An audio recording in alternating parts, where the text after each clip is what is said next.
and this movie was just so complicated that, you know, like just to put the film together with all the 3000 VFX shots and the music. I don't think we were derivative of anything except maybe Star Wars, because I'm a huge fan of Star Wars. And then you start seeing things in a different light, so it's almost like a new film in a way. So yeah. Hi, I'm Nag Ashwin and you're watching me on IWMBuzz. Actually, lately after Kalki released, my friends started calling me like a very garib version of Nag Ashwin, thanks to the long locks and thanks to this beard. But then I kept saying that, I'm very self-aware, so I kept saying that if I can manage to have that 1% of him, I'll take it. I'll take it any day. Hi everyone, this is Kamal. You're watching me on IWMBuzz, and with me is the man who has created this mammoth of a film, Kalki, 289880. Hi sir. What's up? Hello. Hi, how are you? Thank you. I'm good, sir. How are you? Good, thanks. Fantastic. All right, so getting to this, what I love about the film, and I'm sure which a lot of people will resonate with as well, is the Easter eggs. Like, I'm a sucker for them. Okay, I try to find them everywhere, in the film, and there are moments here. Just to name one of them, especially in the beginning when Prabhas has this moment where he's he's rolling a wheel, and you start thinking, okay, that's probably like an indicator that he is going to be Karn towards the end. So my question to you is that, are you a sucker of them, putting Easter eggs in films like these, where you hope and wait, what are the kind of fans spot and derive out of these? Definitely. I mean, it's I don't know about Easter eggs, but it's just about how it's all connected to each other. And in the story, like if Prabhas was stopping a wheel, then it is connected because that wheel is like the wheel of a chariot, right. And it's connected to Karn's story. So it's all connected. And because I really want people to have almost a new experience the second time they watch the film. Because you see the film the first time, it's great, you have a twist at the end, you're like, wow, all of that. Then you come back and you watch it the second time and you realize that, oh, like, Bhairava has loans everywhere. Correct, exactly. In town, and he's the most, like, not a very honorable guy, and right. He does all of these things. So then you start seeing things in a different light, so it's almost like a new film in a way, so yeah. Yeah, and I think you notice the details as well, because that's the kind of things, films like these, as I mentioned, you want to notice those details later and sort of, carve out all these things. So we try as much as we can, we put that effort to like place those things here and there, Perfect, fantastic. And next is, now that the response has been what it has been, it's bananas, and for the right reasons. But obviously there has been a general consensus about things, There has obviously been all the positive feedback coming in of how good it is and everything. But there have also been, stuff about how derivative some, things term to be for people comparing it to Mad Max, Star Wars. I know you've talked about it, so I'm not going to ask you, is it inspired or not? No. More so my question is that when people talk about it right now, do you feel it's just derivatives, and do you feel it is intentional to have those inspirations come there? Or is it just one of those things that, okay, this is how I was inspired and I'm putting out the story? I mean, I'm very happy that we're compared to like this top level cream Hollywood stuff, so I'll take it. I don't think we were derivative of anything except maybe Star Wars, because I'm a huge fan of Star Wars and I love the aesthetic of Star Wars, which is very rusted and like aged and very used sort of thing, which we felt fit our world. Correct. Everything else is basically desert and sand, and so once I put a truck in a desert, it's going to look like Mad Max. I can't hide from that, but it's not Mad Max also. Yeah, you put a drought Ganga, people are going to say it's like Dune. Or where people are basically Dune, I'm still surprised. I don't know what about Dune is the comparison, because such different aesthetic I feel, but Mad Max, I get it. It's a truck in a desert. Okay, sure, yeah. Dune, I guess, on the lines of how they are basically, you're buying water, which is also a part of Mad Max. But I think Dune also has that kind of an aesthetic where you don't have food. They don't have food and they're buying. Right. Maybe, but yeah. I don't know.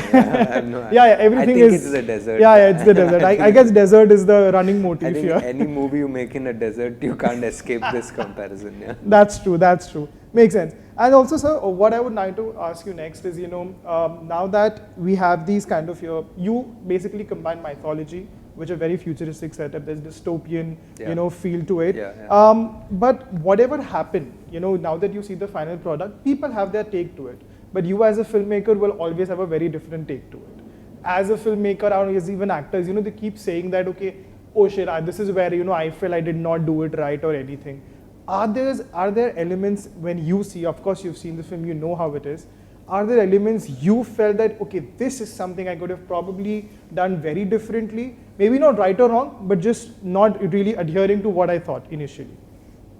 Yeah, maybe.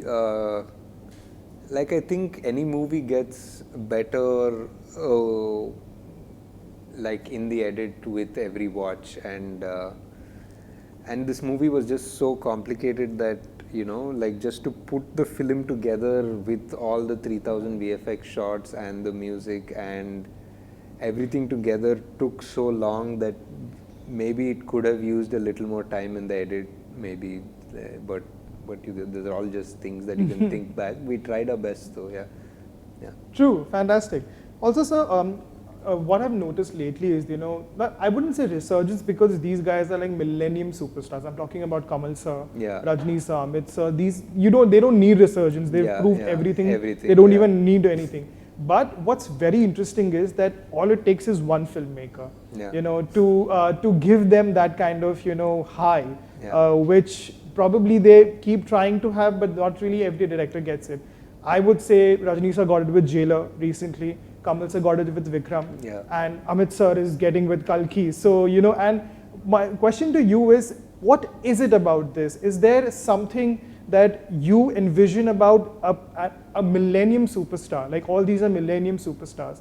What is it about, envisioning them in a way that you feel connects the most, and this connects more than the other things? I mean, I think these guys are so good at their craft and so much experience under their belt, and all are superstars in their own right. They've got industry hits, they've got massive fan bases, following, generational in a way, and timeless. And definitely all it takes is one person from this generation to make a relevant film with them, and everything that they have done is not gone to waste. It'll just come up. So like everything that I think we have done is probably not so much, but it's just because of so much goodwill and talent and experience that they have, that even if we give 10%, like another 90 bubbles up. So yeah. True, super. And you've always been very consistent about talking what surprised you the most or not so surprised you the most about Amit ji, Kamal sir. Again, I'm talking about them because I loved it when you mentioned that that they were so receptive because they wanted to be directed, because that's how they become what they become. But what I want to know is that were there inputs by each of them which made you think differently about the characters, and in a good way? Definitely. I think Bachchan sir has his inputs about Ashwa, like just the way he would say a certain dialogue, maybe a way he would repeat or stress on a certain word in the dialogue. Just small things but made such a big difference. And Kamal sir is just an encyclopedia of so many things. I swear. So many things. Like sometimes, like just talking about Yaskin, he'd give me like a bunch of different writers, references, films that I could go back and look at and read about, and then the next time I talk to him, he'll probably get bored of that references. He'll give me a new lot. Right. So it's fully educational, if nothing else. Yeah. Super. Just one more question. If obviously we're expanding the universe to another film for sure, maybe 3 films. I think it's going to be at least 3 films. But whatever it is, what is the one feedback or what is the one thing that you will probably make sure it's going to be there in the chapters ahead, and it's not going to be there? Because I'm sure there are stuff that you're already thinking about, that okay, I want to make these changes or not those changes. So are there things like that? Nothing very specific. I mean, we have the story written already, and we've shot about 20 days of it, but it's just about just making sure we get our beats right, and we make it we make it as well as we can, whether it's the action or whether it's all the sequences. Yeah. Thank you, Thank sir. you so much. Thank Yeah. you.